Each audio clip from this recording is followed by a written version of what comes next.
This is On Hold with Lindiwe Ngongwane. Lindiwe Ngongwane. Lindiwe Ngongwane. On Hold with Lindiwe Ngongwane. Lindiwe Ngongwane. Lindiwe Ngongwane. On Hold with Lindiwe Ngongwane. We are back this week. Last week we were celebrating Mother's Day and we had so much fun. And I took a break from posting. I'm hoping everybody enjoyed their day. As I said on my post, I hope everybody enjoyed giving the love and the attention, and also for those who are receiving, that you also enjoyed receiving the love. So we are back. And I also want to, before just in that same breath of Mother's Day, talk about mothers. Because I think on the day I had time to reflect a little bit and think about the whole day and mothers and women as a whole. So I want to talk about that.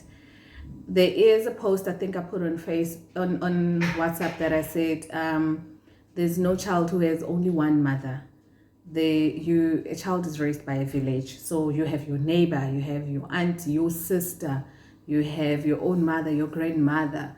So in a nutshell, everybody becomes a mother, whether they gave birth to you or they didn't, because they all have an input into your life and how you are raised, and an influence in who you are, whether it's your teachers, your pastor. So when I reflected on mothers in my life, it was almost everybody, even the ones that do not necessarily have their own children. I mean, I had a long-standing nanny who never was blessed with children, but she was there when I was young up until I had my first child. You understand what I mean? So kudos to all the mothers. So when I'm talking about mothers here, I'm talking about all of you. So I just wanted to reflect on a journey of mothers and just highlight some of the challenges, the difficulties that women go through. Not that I'm saying men don't do that. They do go through some work, but we'll talk about that in June. I think for now, because we are in May and we're just from Mother's Day, let's just focus on that. And when I highlight my thoughts and observations, I'll try and keep it in a pattern, kind of like a life journey, so that it's simple. I just want to focus on 5 things. I know there are many, but I'm just going to talk about a few. The first one being the concept of virginity. If you realize that concept of virginity applies in religion, applies in tradition and culture, and there's various reasons for it. And but my point is that it's mostly highlighted in the women. So women are the ones that will go through virginity testing or judgment for losing their virginity, or the concept that, no, you must be a virgin and keep yourself for your husband. And that gets emphasized and drilled in so hard. I don't see the same energy and effort made for men to say, no, you have to be a virgin and keep yourself for your wife, or whatever the case is, or whatever the concept is around virginity in that space. And it becomes very difficult because the judgment is a lot for those that do not conform or do not want to keep their virginity until they're married, or they don't even want to get married, which means they must keep their virginity forever. I don't know, but I think my point is, even for me personally, I think I went through such teachings, to say you keep your virginity, which is fine. I do not have a problem with those teachings. My point is, can it at least be equal? Can it at least be the same for both? Can it not be just only hyperly heightened when it comes to ladies? I think that is just maybe not fair. Or when people decide, we just let go of the judgment, really. Okay, fine, virginity. And then you may move into your next life cycle and you decide to get married. It is the woman that have to leave their families, that have to change their names, because some cultures give name changes, and have to change the surnames so that they can be a part of and join the other family. That alone, changing your name, your identity, who you were known as, what your surname is, where you lived, the culture that you were raised under, all of that can become extremely emotional. I don't think women talk enough about how emotionally heavy that process is. Yes, some people don't find it heavy. It's a very exciting time of their lives. But in my experience, especially for me, it was bittersweet. It was exciting, but it was also very emotional for me to let go, to let go of my surname especially. So, I had some delayed tactics, but eventually you do it because you're also, part of you is excited. Okay, besides that, women have to go to the men's place or home and live there, or for days or for some weeks, just so that they can prove themselves to the family and prove that they are worthy of their son. That comes with a lot of pressure because you have to please people who are just looking at you with judgment. You wake up early in the morning. Make sure your mother-in-law, your parents-in-law have had tea in the morning. The kids in the house, even if they're not yours, they are clean. The house is clean. The yard is clean. The laundry is clean. You do all of this just so that you can get just that, okay, yes, she's worthy.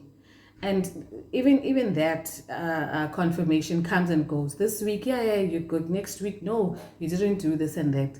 I mean, only women have to do this process, Isa, and all of that. I think with men, the only time they do that is when they have to pay lobola. And then that's when I think you're kind of showing that you're worthy of maybe their daughter or something like that. But other than that, you don't really care if the woman's family likes you or not. You don't have to do anything additional to that. But just that process of constantly needing approval from your in-laws, going through tough times, going through difficult situations. And we know in the Black culture, they'll tell you when you get to your in-laws, you do what they do, which means if they practice witchcraft, you must join them. You mustn't ask. But the tricky part is their own son doesn't, but you must. You're not even, you're there as a bride, but now you are expected to. I think I've seen many marriages and couples where the guy does not even go to his own home church, but you as the wife must now start going to church, even being the first one at church. I mean, really. Okay. Then you decide to have children. The pressure is again on women to have the child. If you have your partner and you don't conceive, the first person to be judged and looked at is the woman. Why can't you conceive? You're barren, your womb, your what, all sorts of judgments come. We don't first look at the men to say, could there be a problem there? Could there be a fertility problem? Could there be this? Could there be that? We don't. First person who gets attacked and who gets looked at and judged and who will start maybe going for consultations and drinking all sorts of things and everything is the woman. And also becomes difficult if you really can't bear children, because then the family feels they wasted their money on you. You were not worthy. Why can't you bear children? It's not on the men, it's on women. Okay, fine. Should you be able to have children? Again, the burden is on you as a mother to make sure that you do everything. They will also say that children are for their mothers. So, I mean, I've never seen men queuing at a clinic for immunization. Like, I'm sure some will say they do, or maybe they go to Discam or something. But if I look at the majority that I've seen, the pattern, it's the women that take leave because they need to go and queue at the clinic and take their kids for immunization. So, and you queue, you wake up in the morning, you carry your own child, you sit in the cold, you wait for the clinic to open, you sit the whole day, you go through the process. Financially, there's also that burden that will come. So women must get up and go and work so that they can feed their children. All right. Another thing is the moral judgment. So if you're a woman and have children, you're not supposed to do certain things. You're not supposed to drink, you're not supposed to club, you're not supposed to smoke. Once you start doing that, hey, what kind of a mother are you? Drinking. What type of a role model are you? What type of children are you going to raise? It's okay when their uncle and grandfather and their father and everybody comes in the AM and drinking, singing, and making jokes. It's fine. The kids are okay because they are laughing, right? But if I dare to take a drink in front of my kids, then the whole world comes down on me. How could you? No wonder your child turns out this way. You were drinking this and this. I mean, okay. Then we move. God forbid you lose your child or your partner. You go through a mourning or grieving process. That's also when I look at things. I know different cultures do it differently. I'll just talk about what I've been exposed to. Personally, in my family, we don't really practice that process in terms of mourning and grieving in that way, but I've been exposed to it in my previous marriage as well. And I think that it's heavier on the women. You have to wear black clothes. If it's your child, anytime from 6 months to a whole year, you're wearing black only attire, wear heavy attire the whole time, every day. Every day. I mean, a whole year, it's difficult. You cannot eat with your right hand. You must eat with your left. I mean, you've been right-handed all along. You cannot address the public. You cannot go for celebrations. You cannot do this and this and this and that. It's a lot of rules. Men just wear a black little lappy on their clothes and that's it. Maybe there's other rules that apply to them, but it's not as heavily applied as it is on women. With women, the judgment, the policing, the application is a lot. So you go through that and it's as difficult as it is, and you wait to finish your mourning period and hope you can get out of that process and start maybe trying to move on, because I don't think that process helps you to move on at all. Having to wear that attire every single day just reminds you of where you are, of what you've done. But I guess it's different things for different people. But I'm just suggesting that maybe men can also wear black pants, black shirts, black jacket, and a hat maybe for the whole year as well. At least if both of you are parents, both of you will be in the same space. You will share in the same process. Maybe it will make things easy, other than the one person carrying the entire, most of the burden or the grieving rules and the process than the other. Then it gets to mental wellness, or when it comes to, just maybe, mental wellness, let's say that.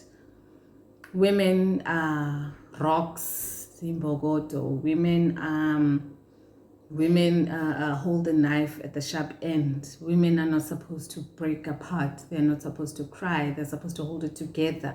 Even when you are in a marriage or relationship that's extremely difficult, you cannot even leave, because why? You are the woman. You're supposed to hold the family together. Instead of leaving, you must kneel down and pray. This is your home. This is your family. You must put it together. It's the woman that must carry the burden. The woman must make sure that the children don't see what's going on, that they're still happy even in everything.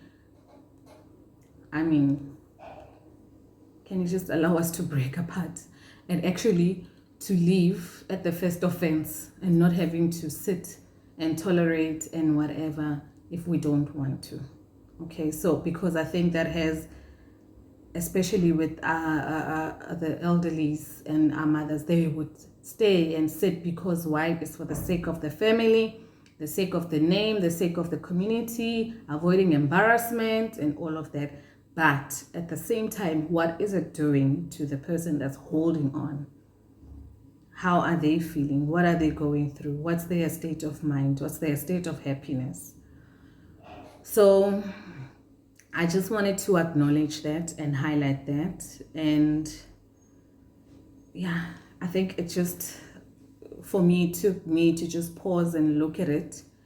And I know there are people that carry this responsibility and lifestyle with pride and honor, and it's beautiful because at least they are those role models of what good looks like, or to those kids that would like to follow, even for us.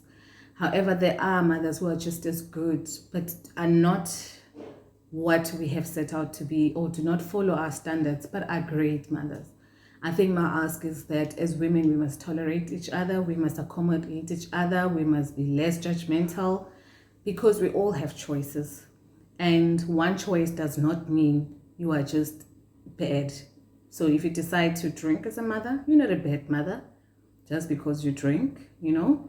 If you lose your virginity before marriage, you're not a bad woman just because you did. So it's just that thing that just came to my mind. Yeah.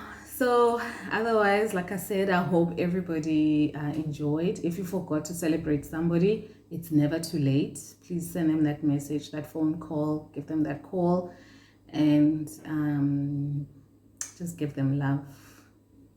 Thank you, guys.